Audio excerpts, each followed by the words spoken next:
Unboxing video tayo nitong Dremel fake Dremel rotary tool.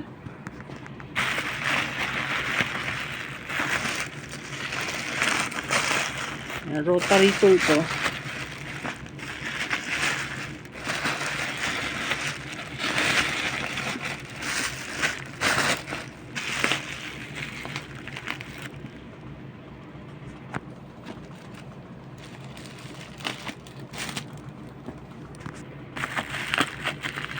Tignan natin kung okay pa to. Meron akong binili ng ganito. Kaya lang yung binili ko kasi with battery. So, kasama na yung gloves. So, yung binili ko ay with battery na rotary tool. Mahina lang siya. Isang pirasong 8650 lang. 18650 yung battery niya. At ito ay hindi kuryente na. I mean, diretso na sa socket itong bago. Migu ang brand niya. Ayan. So, ayan, iba-ibang level yung kanyang speed.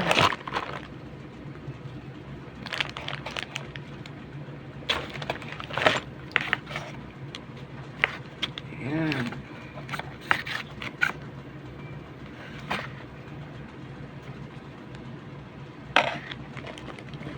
Ayaw pa mag-zoom.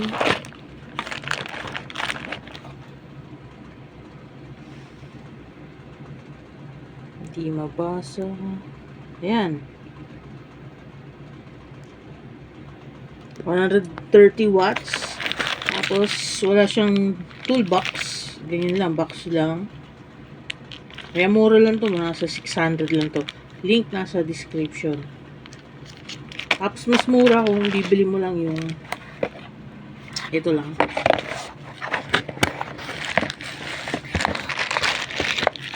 Pero, sinama ko na to. Pero meron na akong konting ganito. At hindi ko alam nasan yung kanyang yun.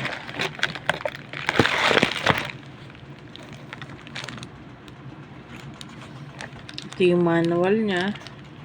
At may sabitan siya.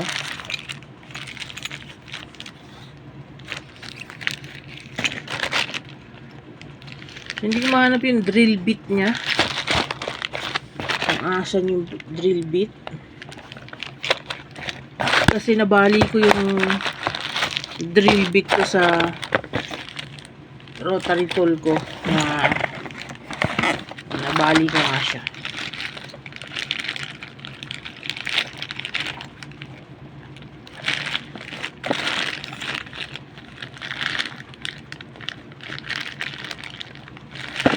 Nasaan kaya wala atang drill bit to na maliit. Sobrang nipis ng drill bit na yan. So, wala siyang drill bit. Yun lang ang pangit. Yun talaga yung gusto ko. Tapos wala pa siyang drill bit.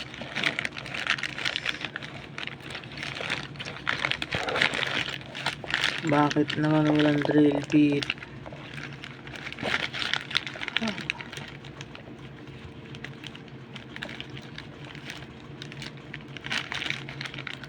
So, yun lang. Wala nga siyang drill bit. Pero, i-testing nga natin. So, ito yung sa aking luma. May video din ako dito. Ayan, nabali nga yung ayan, may drill bit dyan, nabali.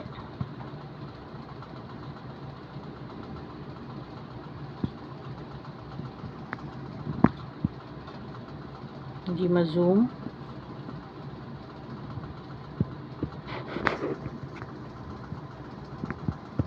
May drill bit dito na bali.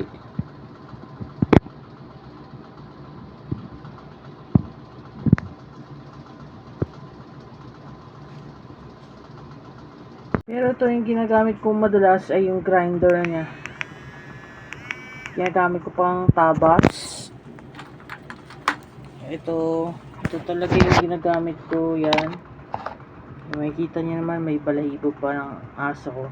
Kasi ginagamit ko sa kuko ng aso ko.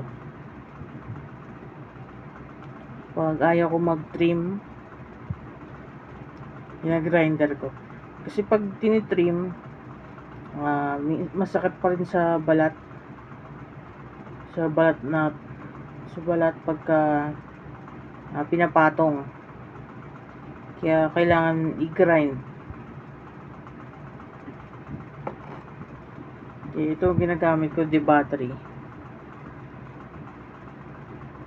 Para hindi siya ganun kalakas.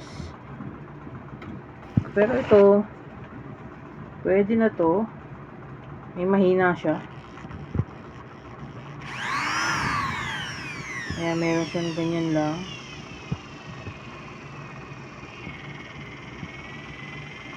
Kaya lang mabigat kasi to.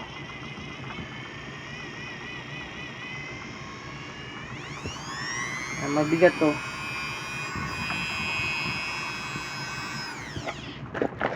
Compare dito.